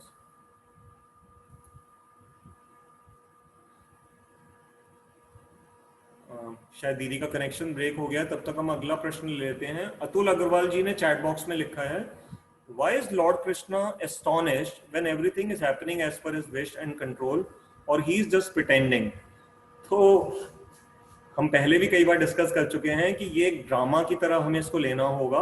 ऑफ कोर्स जब हम ज्ञान की दृष्टि से देखते हैं तो हम ये समझ सकते हैं कि हाँ भगवान कृष्ण को सब पता है कि जब उनकी अगर मान लीजिए इच्छा से ही ये सब कुछ हो रहा है। परंतु यहाँ पर जो एक्चुअल हमें फेस वैल्यू पे ही सब चीजों को लेना होगा। तो भगवान कृष्ण यदि इस तरह से एस्टोनिश होकर के नहीं अपना बिहेवियर एग्जिबिट करेंगे तो अर्जुन किस तरह से फिर अपने आप को मुंह से निकालने के लिए आगे बढ़ेंगे। तो थोड़ी देर के लिए ये भूल जाइए कि वो भगवान कृष्ण हैं और वो सब कुछ जानते हैं। Let us flow with the natural progression in the drama. Okay, जैसे मूवी आपका फ्रेंड कई बार बता देता है कि इस मूवी के एंड में हीरो विलेन के साथ क्या करेगा, लेकिन अगर आप वो जान जाते हैं तो आपका मूवी देखने का मजा खत्म हो जाता है। तो थोड़ी देर के लिए गीता के साथ फ्लो में ऐसे ही रखिए, इसको बिल्कुल वैसे देखिए कि युद्ध के मैदान में सचमुच अर्जुन जो है वो इस समय अपने हथियार डाल चुके हैं और वो कह रहे हैं मैं लड़ाई नहीं लड़ूंगा। और अभी अर्जुन ने ये नहीं माना है कि जो उनकी ड्राइवर जो हैं वो भगवान है। अर्जुन के लिए अभी वो सिर्फ उनके एक मित्र हैं, ठीक है। अभी भगवान ने अपने आप को भगवान के रूप में अभी तक इस स्टेज पे डिक्लेयर नहीं किया है। तो let the picture reveal itself on its own. Okay Prabhu ji, अगर कुछ और पूछना हो तो पूछ लीजिएगा। स्वांशी डुलानी जी ने पूछा है, why there is a concept of many gods in Hinduism while some other religions has monotheism, only one god. Swanshi, आपका बड़ा अच्छा प्रश्न है। we also don't have polytheism here in our culture also। हम भी मोनोथिस्टिक है, मैं ये भी आपको बता ही रहा था। अगर हम जो देवी देवताओं को अगर हम भगवान के रूप में ले रहे हैं तो वो कॉन्सेप्ट जो है, वो जो भावना है, वो गीता सपोर्ट नहीं करती है। आगे जैसे जैसे आप गीता की क्लासेस को हमारे साथ सुनेंगे, जब हम उन श्लोकों पे आएंगे तो भगवान स्वयं समझाएंगे कि देवी देवताओं का क्या रोल है और भगवान का क्या रोल है, तो उसको हम वहां डिस्कस करेंगे। अभी सिर्फ इतना समझ लीजिए कि हिंदुइज्म के अंदर जो आप अखबारों वगैरह में जो पढ़ते हैं तो आपका क्वेश्चन ठीक है, परंतु हम हिंदुइज्म को यहाँ पर एड्रेस नहीं कर रहे हैं। पूरी भगवत गीता में हिंदू शब्द एक बार भी आपको नहीं मिलेगा। तो हम जिस धर्म की बात कर रहे हैं वो सनातन धर्म परंपरा है। तो सनातन धर्म के अंदर अगर हम डेप्थ में जाकर के पढ़ते हैं तो भगवान, जैसा मैंने अभी बताया, वो प्लूरल नहीं है, वो सिंगुलर है, एक ही भगवान है। उस हिसाब से हम भी मोनोथिस्टिक कॉन्सेप्ट को ही फॉलो कर रहे हैं। और ये जो पॉलीथीज्म जो देखा जाता है वो सिर्फ देवी देवताओं के एंगल से है, वो एब्सोल्यूट रियलिटी के कॉन्सेप्ट से नहीं। तो I hope I answered you. अगर फिर भी कुछ पूछना हो तो आप दोबारा से प्रश्न डाल दीजिएगा। विजय चौधरी जी जो हमारे रेगुलर श्रोता हैं, कोई भी क्लास मिस नहीं करते हैं, वो पूछ रहे हैं, is the word Ishwar same as Bhagwan? Is Bhagwan the human personified form of Paramatma और there is a difference between the two? Okay, आपके प्रश्न के दो हिस्से हैं विजय जी। पहला आपने पूछा है, is the word Ishwar same as Bhagwan? The answer is yes and no both. वो इसलिए यस एंड नो बोथ क्योंकि ईश्वर शब्द का संस्कृत में अर्थ है कंट्रोलर। सो कंट्रोलर सभी हैं। Now you are yourself also a controller, I am also controller. क्यों? क्योंकि जो भगवान के अंश हैं, आत्मा जो है वो परमात्मा की अंश है, माइन्यूट अंश है। तो परमात्मा के जो गुण हैं वो आत्मा के अंदर भी विद्यमान है, परंतु माइन्यूट क्वांटिटी में। जैसे एक सोने की खान में से थोड़ा सा सोना आप निकाल करके एक उसका पार्टिकल निकाल के ले आए, उसको जब हम लेबोरेटरी में जाके केमिकली एनालाइज करते हैं तो सोने के उस एक कण में जितनी क्वालिटीज हैं वो केमिकल प्रॉपर्टीज के हिसाब से उस सोने के खान के अंदर जितना भी सोना है वो केमिकल प्रॉपर्टीज बिल्कुल डिट्टो सेम होती हैं, but the quantity is different. ठीक है, उस बड़े सोने से आप बहुत बड़ा कोई चीज बना सकते हो, लेकिन उस छोटे से पार्टिकल से आप क्या बनाएंगे? तो जो ईश्वर शब्द का अर्थ है वो कंट्रोलर है। हम भी कंट्रोलर हैं। जैसे आप अभी चाहें तो अपना जो अभी आपने, मैं स्क्रीन पे देख पा रहा हूं, मान लीजिए आपने ये हेडफोन्स लगा रखे हैं, तो यू आर कंट्रोलर। आप चाहो तो अपने हेडफोन्स इस समय उतार के रख सकते हो। मैं कंट्रोलर हूं, मैं चाहूं तो इसी समय जूम के सेशन को एंड कर सकता हूं। तो कंट्रोलर हम हैं, but we are minute controllers. मैं कोविड को इस समय कंट्रोल नहीं कर सकता, आप भी नहीं कर सकते। यदि मुझे आप प्रश्न पूछें कि मेरी इस समय पीछे क्या है, तो मैं उसका जवाब नहीं दे सकता। मेरी आंखें लिमिटेड पावर रखती हैं। ऐसी मैं आपसे पूछूं तो आप भी नहीं बता पाएंगे। तो हमारी कंट्रोलिंग टेंडेंसी बड़ी लिमिटेड है। ईश्वर हम हैं, लेकिन वैसे वाले ईश्वर नहीं, हम परमेश्वर नहीं है। एक है ईश्वर, एक है परमेश्वर।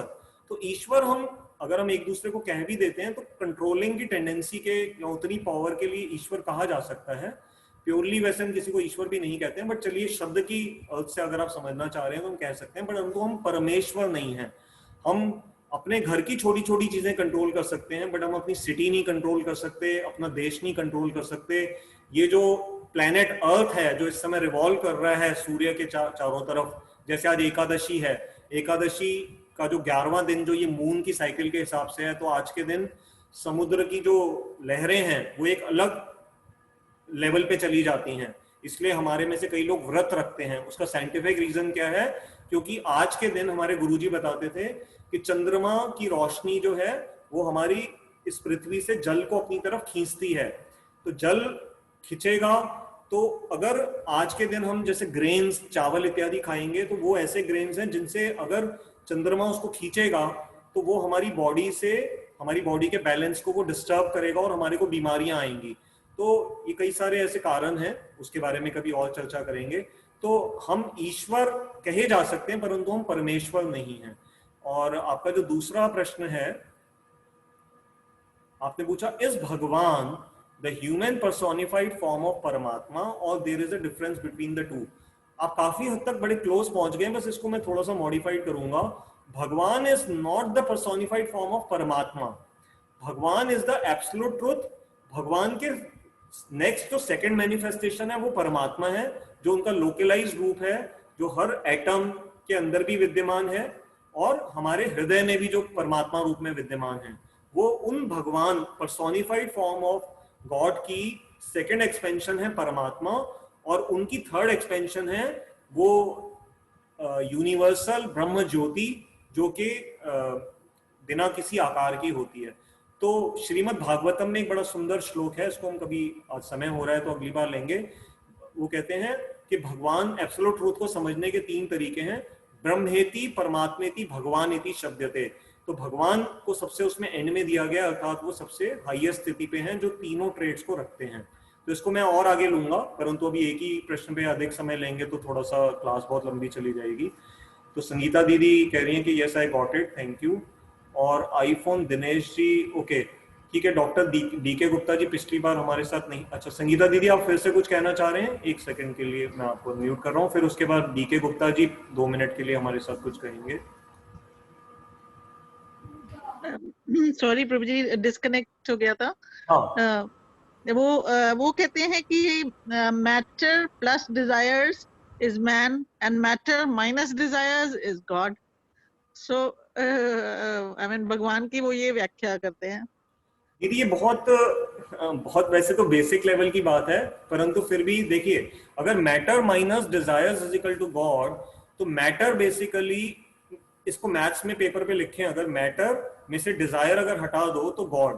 पहली बात तो जो इवन मॉडर्न साइंस में, मैं चलिए स्पिरिचुअल साइंस को छोड़ भी दूं, तो मॉडर्न साइंस भी मैटर को डिजायर वाला नहीं मानता है, मैटर इज डेड। ठीक है, हमने भी बायोलॉजी की क्लासेस में क्या पढ़ा है कि डेड और लिविंग के क्या डिफरेंशिएटिंग क्राइटेरिया है, कि 6 चीजें बताई गई हैं, राइट जी? हाँ, स्थूल है, जड़ है, मैटर तो जड़ है जी।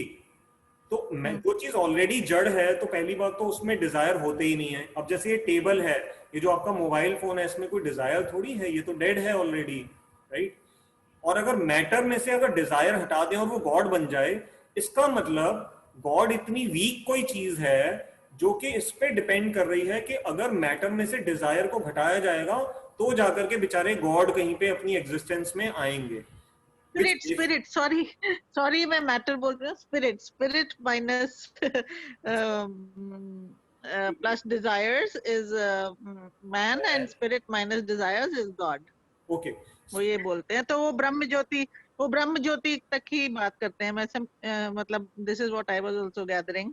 दीदी उसमें कोई हर्ज नहीं है। ब्रह्म जो है भगवान के अंगों के आने वाली एक कांति है, इसको भगवत गीता में भगवान और आगे लेंगे। मैं अभी इस स्टेज पे डेप्थ में अभी नहीं जाना चाह रहा, अभी आगे कुछ श्लोक आएंगे दूसरे अध्याय में, वहां पर ये बात और खुलेगी। तो इसमें कोई हर्ज नहीं है, बस इतना ध्यान रखें कि यदि कोई ब्रह्म के मार्ग पे चल रहा है तो उसमें कोई गलत बात नहीं है। बहुत सारे लोग भगवान के रूप को नहीं मानते हैं और उसकी तरफ चलते हैं। प्रॉब्लम सिर्फ ये है कि अगर वो लोग भगवान राम या भगवान कृष्ण के दिव्य शरीर को अगर ये कहते हैं कि वो माया से ग्रसित शरीर है, वो थोड़ा सा एक प्रॉब्लमेटिक चीज है, जिसलिए उसको मायावाद कहा जाता है जी। और वो यहाँ पे जैसे art of living, I did not want to name the institution, but जैसे यहाँ पे कई लोग हैं, आप उनसे बात भी करने की कोशिश करें तो वो यही बोलेंगे, नहीं हम ही भगवान है, दाई मतलब वो उनमें और हम में कोई फर्क नहीं है, हम ही वही है। ठीक है वो वो, भेदाभेद उसको मानते ही नहीं है। हाँ हाँ, तो दीदी कोई बात नहीं, उसमें जरूरी देखिए, हर हर जीव को एक इंडिपेंडेंस मिली हुई है, वो कुछ भी मान सकता है। हम इस समय जो अपनी जी नॉलेज है, जो इस क्लास का जो कॉन्टेक्स्ट है, वो हम गीता के कॉन्टेक्स्ट में हम लेके चल रहे हैं। मैं अपने आप को किसी अथॉरिटी के रूप में यहाँ प्रेजेंट नहीं कर रहा हूँ, I am a person like all of you. तो हम सिर्फ नहीं, गीता आई को, अंडरस्टैंड। नहीं, जस्ट टू जैसे आप अपना पॉइंट रख रहे हैं, ऐसे अपना पॉइंट रखने के लिए मैं यही उनको मैंने यही बोला, ब्रह्म ज्योति तक आप देखते हो। जी लेकिन चलिए ठीक है, आई गॉट योर पॉइंट। हाँ, वो धीरे धीरे अभी हम, और अभी आएंगे वो सब पॉइंट्स। ये भगवान बड़े इंटेलिजेंट हैं, वो गीता ऐसा ही एक स्क्रिप्चर है जो कि सभी तरह के लोगों को अपनी ओर आकर्षित करती है। वो लोग भी गीता पढ़ते हैं, मुझे पता है, मेरे टच में बहुत सारे मेरे ऐसे फ्रेंड्स हैं जो इस इंस्टीट्यूशन को बड़ा रिलीजियसली फॉलो करते हैं, उसमें कोई बुराई नहीं है, बड़े अच्छे विचार हैं उनके। लेकिन जो जी गीता जो फाइन अभी टॉपिक्स बताएगी, तो हम समझेंगे पहले, अगर हम समझ लेंगे तो फिर आप अपने फ्रेंड्स को समझा सकेंगे। ठीक है, जी जी, ठीक ठीक। तो चैट में एक मिनट, एक जी, बार मैं थैंक यू। मांगूंगा जी। हरे थैंक कृष्ण यू प्रभु दीदी। जी, थैंक यू। तो ठीक है, अभी डॉक्टर साहब जो कार्डियोलॉजिस्ट हमारे साथ डॉक्टर साहब हैं, वो जुड़ना चाह रहे हैं। मैं एक मिनट के लिए उनको भी अनम्यूट करूंगा। डॉक्टर साहब, बस थोड़ा सा आपसे माफी चाह रहा हूं कि हमारा थोड़ा समय एक्सीड हो रहा है, तो कोशिश कीजिएगा अपने आप को ब्रीफ रखिएगा एंड टू द टॉपिक, क्योंकि मुझे पता है आप बहुत बड़े विद्वान हैं और आप बहुत घंटों घंटों बोल सकते हैं, परंतु हम थोड़ा सा अपनी क्लास को टाइम पे रिस्पेक्टफुली वाइंड करते हैं। तो और मुझे एंड में एक छोटी सी न्यूज़ भी शेयर करनी है, तो उसके लिए भी मुझे भी 2 मिनट चाहिए। तो मैं अभी डॉक्टर साहब आपको अनम्यूट कर रहा हूँ, 1 सेकंड के लिए वेट करिए।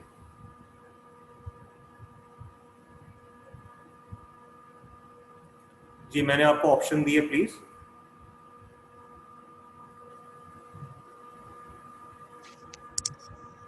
हरे कृष्ण कमल जी। जी, हरे कृष्णा जी। हाँ, और कैसे हैं आप? जी जी, सब आप हाँ, सब। लास्ट टाइम मैं बात नहीं कर पाया था क्योंकि मेरा फोन डिस्चार्ज हो गया था। जी किसी सज्जन मनुष्य ने प्रश्न किया था कि भौतिक विषयों से के प्रति आकर्षण रहित कैसे हो। हम्म, ऐसा ही कुछ प्रश्न किया था कि हम संसार के विषयों के प्रति आकर्षण रहित कैसे हों। जी तो इसका मैं आंसर देना चाह रहा था लास्ट टाइम, लेकिन मेरा फोन डिस्चार्ज हो गया था। मैं 2 मिनट ही बोलूंगा। प्रभु ने कहा इस विषय में, प्रभु ने कहा कि आपने संसार के विषयों के प्रति आकर्षण रहित कैसे होना है। मतलब संसार के जो जितने भी संशय हैं, ये जो संसार के विषय हैं, इनके प्रति आकर्षण होना काफी लोगों का स्वभाव बन जाता है। तो प्रभु ने 5वें अध्याय में 41वें श्लोक में बोला है, हे अर्जुन, तू सब संशयों का यानी कि संसार के विषयों के प्रति आकर्षण नष्ट कर दे तत्व ज्ञान के द्वारा। तत्व ज्ञान के द्वारा का मतलब है कि 2 प्रकार के तत्व कहे गए हैं, सत और असत। सत की ही सत्ता है, असत की सत्ता नहीं है। परमात्मा की सत्ता है, संसार की सत्ता नहीं है। सब कुछ परमात्मा है, सब कुछ परमात्मा से है। संसार की ही सत्ता नहीं है, परमात्मा की ही सत्ता है। अध्याय 2 में 16वें श्लोक में भी प्रभु ने कहा कि 2 प्रकार के तत्व कहे गए हैं, सत और असत। सत की ही सत्ता है, सत का ही प्रभाव है, सत का ही भाव है, असत का भाव नहीं है, असत का अभाव ही अभाव है।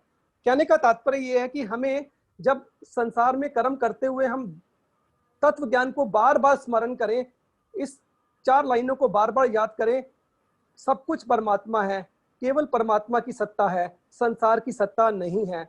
सत, हम सत हैं, हम आत्मा हैं, आत्मा की ही सत्ता है, असत की सत्ता नहीं है। इसका मतलब है कि हमें सत्य को ही महत्व देना है, असत को महत्व नहीं देना है।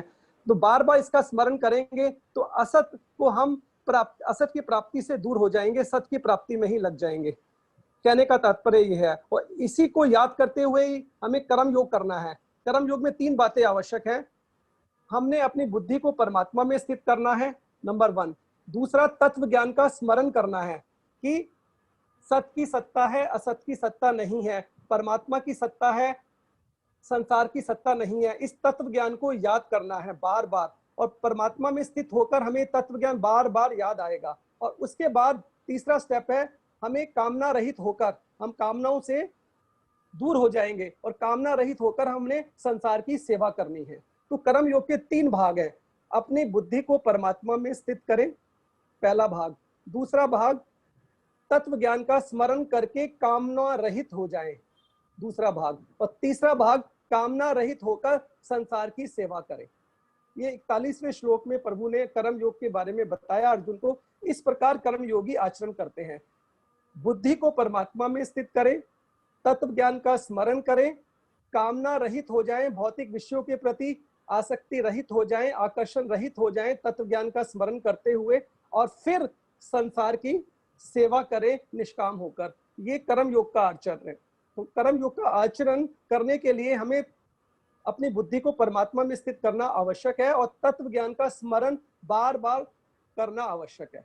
तो मैं यही बताना चाहूंगा कि तत्व ज्ञान बहुत ही आवश्यक है। तत्व ज्ञान सभी को पता है, ये विवेक है, हमारी बुद्धि में ये विवेक शुरू से ही विद्यमान है कि सत्य की सत्ता है, असत की सत्ता नहीं है, लेकिन हम इसका स्मरण नहीं करते। यदि हम इसका बार बार स्मरण करें, सत्य की ही सत्ता है, असत की सत्ता नहीं है, परमात्मा की सत्ता है, संसार की सत्ता नहीं है, तो हमें बार बार इसका स्मरण करने से हम असत्य से दूर हो जाएंगे, संसार के विषयों से दूर हो जाएंगे। धन दौलत ऐश्वर्य जो हम प्राप्ति में लगे हुए हैं, इसके प्राप्ति से हम दूर हो जाएंगे और परमात्मा की प्राप्ति की तरफ सम्मुख हो जाएंगे। तो ये बताना चाह रहा था कि परमात्मा ने भी ऐसा ही कहा है कि बुद्धि को मुझ में स्थित करें, तत्व ज्ञान का स्मरण करें और फिर कामना रहित हो जाएं और फिर संसार की सेवा करें। और 5वें अध्याय में, 6ठे अध्याय में 3रे श्लोक में प्रभु ने कुछ बात को कुछ अलग से हटके उसको पलट दिया। बात ऐसे कहा प्रभु ने। अब एक तो ऐसे है कि तत्व ज्ञान का स्मरण करके आप संसार की सेवा करें। अब 5वें अध्याय में 3रे श्लोक में प्रभु ने क्या कहा, पहले आप संसार की सेवा करें, कर्तव्य कर्म करें, संसार की सेवा करते हुए ही आप कामना रहित हो जाएंगे। तो ये प्रभु ने ऐसा भी कहा कि आप यहां से शुरू कर सकते हैं कि आप भोगों से रहित होकर संसार की सेवा करने की चेष्टा करें। जब संसार की सेवा करने की चेष्टा करेंगे भोगों से रहित होकर, तो अपने आप कामना रहित आप हो जाएंगे धीरे धीरे। तो कामना रहित जब हो जाएंगे तो मेरे प्राप्ति का रास्ता खुल जाएगा और कामना रहित होकर ही मुझे प्राप्त किया जा सकता है। जैसे अभी प्रश्न आया था कि स्पिरिट माइनस कामना इस परमात्मा, तो इसका तात्पर्य ये है कि यदि हम जीवात्मा है, हम यदि कामना रहित हो जाए तो हम परमात्मा को प्राप्त कर सकते हैं। जीवात्मा यदि कामना रहित हो जाए तो हम परमात्मा को प्राप्त कर सकते हैं। इसका तात्पर्य ये हुआ, यही कहना चाहता था। मुझे समझ में आया नहीं आया लोगों को, मैं अपनी बात समझा पाया नहीं पाया, ये कहना मुश्किल है मेरे लिए, लेकिन आप बताएंगे कि समझ में आया नहीं आया। हाँ, कोई बात नहीं। अभी हमारी क्लास जैसे जैसे धीरे बढ़ेगी ना आगे, तो ये टॉपिक्स और अच्छी तरह आएंगे, तो फिर हम वहां पर इनको और सबका कॉन्सेप्ट क्लियर होता जाएगा। तो thank you so much for joining. ठीक है, तो हम सारे प्रश्न हमने कर लिए हैं, समय हमारा हो गया है। तो मैं बस आपके साथ ना एक बहुत इंपॉर्टेंट, बस 1 मिनट लूंगा आपका, अधिक नहीं। एक अभी घटना घटी है स्पोर्ट्स की दुनिया में, जो कि इमोशंस की थोड़ा सा उसमें रोल है और उसमें पूरे वर्ल्ड में डिबेट भी हुआ। तो वो मैं आपके सामने एक स्क्रीन पे एक पिक्चर ला रहा हूँ, आप उसको देखिएगा और फिर मैं बस उसके बारे में कुछ बोलना चाहूँगा। आप ये देख रहे हैं, ये वर्ल्ड नंबर 1 जोकोविच, जो लॉन टेनिस के प्लेयर हैं। अभी क्या हुआ कि इनका मैच था बड़ा इंपॉर्टेंट यूएस ओपन में, ये पिछले 1 हफ्ता पहले की घटना है। तो अपने ओपोनेंट से वो थोड़ा सा 1 पॉइंट लूज कर गए और थोड़ा सा अपने इमोशंस पे माइनर, जो मैंने उनका इंटरव्यू पढ़ा उसमें उन्होंने कहा कि मैं थोड़ा उस समय इमोशनल, मतलब थोड़ा सा फ्रस्ट्रेट हो गया कि मेरा वो शॉट गलत चला गया, वो मैं पॉइंट हार गया। तो उन्होंने थोड़ा बिना देखे एक अपने रैकेट से ना बॉल मार दी पीछे, और वो एक लाइनमैन है कि जो लेडी खड़ी हैं, इनके गले पे जाकर के वो बॉल आप पिक्चर में देख पा रहे हैं वो लग गई, और वो 10 मिनट के लिए मैच रुक गया। और फिर लेकिन लॉन टेनिस के कुछ ऐसे रूल्स हैं कि उनको उस मैच से डिस्क्वालीफाई कर दिया गया तो कई लोग कह रहे हैं कि ये गलत हुआ, उनके साथ इतना नहीं होना चाहिए था, ये अनइंटेंशनल मिस्टेक थी। हमारा वो पर्पस नहीं है डिस्कस करने का, क्योंकि वो तो रेफरीज का काम है। और आपको एक बात और बता दूं कि इस समय वर्ल्ड के बाकी जो 2 बड़े खिलाड़ी हैं, फेडरर और नडाल, वो इस समय नहीं खेल रहे थे कोविड की वजह से। तो लगभग 100% ये श्योर था कि जोकोविच जो है वो ही इस टूर्नामेंट को जीत के चैंपियन बनते दोबारा से, और उनका वर्ल्ड रिकॉर्ड भी बनता शायद आगे। लेकिन ऐसा नहीं हो पाया, सिर्फ उनकी इस छोटी सी गलती की वजह से जो अनचाहे उनसे हो गई, और उन्होंने मतलब वो बॉल फेंक दी पीछे और वो लग गई, उस लेडी को लग गई, और उसकी सजा में उनको मैच से छोड़ दें। और इस फोटो में बड़ा इंटरेस्टिंग आप देख रहे हैं कि वो नमस्ते, जो हम इंडियंस नमस्ते करते हैं, वो नमस्ते कर रहे हैं रेफरी को। तो ये बड़ा है। लेकिन अब मैं जो आपसे बस बताना चाह रहा था, क्योंकि हम अपना जो पहला चैप्टर हमारा चल रहा था उसमें बार बार हम पिछले श्लोकों में, पहले श्लोक में इमोशंस को हमने बड़ा डिटेल में डिस्कस किया था। तो ये इमोशंस का कंट्रोल है, ये देखो हर फील्ड में इंपॉर्टेंट है। चाहे आप लॉन टेनिस खेल रहे हो, या आप बॉक्सिंग कर रहे हो, या कोई ऑपरेशन कर रहे हो, या आप कोई इंजीनियर हो, बड़ा कोई पुल बना रहे हो, या टीचर हो, बच्चों को पढ़ा रहे हो, या घर में भी normal day to day life में या बिजनेस चला रहे हो, तो इमोशंस का कंट्रोल भगवत गीता हमें सिखाती है। ये छोटा सा उस समय उनसे एक जो माइनर बस फ्रस्ट्रेशन जो उस समय उस खिलाड़ी से हो गई, और उसकी इनको इतनी भयंकर सजा मिली कि वो उनको टूर्नामेंट से डिस्क्वालीफाई कर दिया गया। तो ये इमोशंस इसलिए बड़े इंपॉर्टेंट हैं। तो हम अपने बच्चों को यदि ये भगवत गीता का ज्ञान शेयर करें और स्वयं भी इसको समझें, तो हम धीरे धीरे कुछ समय के बाद, ये मैजिक तो नहीं होगा कि एक ही रात में आप ये सारी बातें हम भी सीख जाएंगे। इमोशंस को जीत पाना कोई आसान काम नहीं है, समय लगता है। अभी जैसे डॉक्टर साहब भी समझा रहे थे, तो इमोशंस, लेकिन हम प्रयास करते रहेंगे, तो कुछ समय के बाद आप महसूस कर पाओगे कि जैसे आप बहुत ज्यादा गुस्सा कर जाते थे, आप थोड़े समय के बाद देखोगे कि गुस्सा आप कम कर रहे हो और कम कर रहे हो। तो धीरे धीरे आपको अपने इमोशंस पे कंट्रोल आएगा, और ये जो इस तरह की गलतियां होती हैं, इन पे थोड़ा सा हम देखेंगे कि जीवन में हम इस तरह की गलतियां कम कर पा रहे हैं। तो आज हम अपनी क्लास को यहाँ विराम देते हैं। थोड़ा समय आज अधिक हो गया, माफी चाहता हूँ। तो बस अब हम अंत में हरे कृष्ण महामंत्र का सभी मिलके उच्चारण कर लें जहां जहां पर हैं। आप सब भी बोलिए मेरे पीछे, हरे कृष्ण कृष्ण कृष्ण हरे हरे, हरे राम राम राम हरे हरे। तो आप सबका बहुत बहुत धन्यवाद। जो नए श्रोता जुड़े हैं, वो जो अगर पुरानी क्लासेस को सुनना चाहें तो YouTube पे एक चैनल है कमल गीता क्लासेस, उसको देख सकते हैं। और मैंने अपना मोबाइल नंबर 9810094098 मैंने चैट बॉक्स में डाल दिया। आप 1 सेकंड के लिए वहां से देख लीजिए, अगर किसी को चाहिए वो नंबर। तो जो भी हमारे साथ जुड़ना चाहें, मेरे को पर्सनल आईडी पे व्हाट्सएप इत्यादि या फोन कॉल से जुड़ सकते हैं। कोई बोलने में गलती हो गई हो तो क्षमा कीजिएगा, सदा की भांति। तो अगले संडे फिर मिलेंगे। हाँ, एक छोटी सी अनाउंसमेंट थी, जो लोग जानना चाहते हैं पुरुषोत्तम मास, अभी इस बार क्या है, एक पुरुषोत्तम मास महीना जो होता है 18 सितंबर से आरंभ हो रहा है, इस फ्राइडे से। तो उसमें बड़ी महत्ता होती है। जो भी लोग भगवान से जुड़े हुए कोई भी कार्य करते हैं तो उसका बड़ा अच्छा फल मिलता है। तो आप सब उसको जो फॉलो करना चाहें, इस फ्राइडे से पुरुषोत्तम मास आरंभ हो रहा है। तो उसको कार्तिक से पहले, ये एक्स्ट्रा पीरियड्स आए हैं कुछ साल के अंदर हिंदू कैलेंडर के अनुसार, तो उसको हम सम्माननीय दृष्टि से उसका पालन करेंगे तो भगवान बहुत जल्दी प्रसन्न होते हैं। तो इस सूचना के साथ आप सबको बहुत बहुत धन्यवाद। हरे कृष्ण।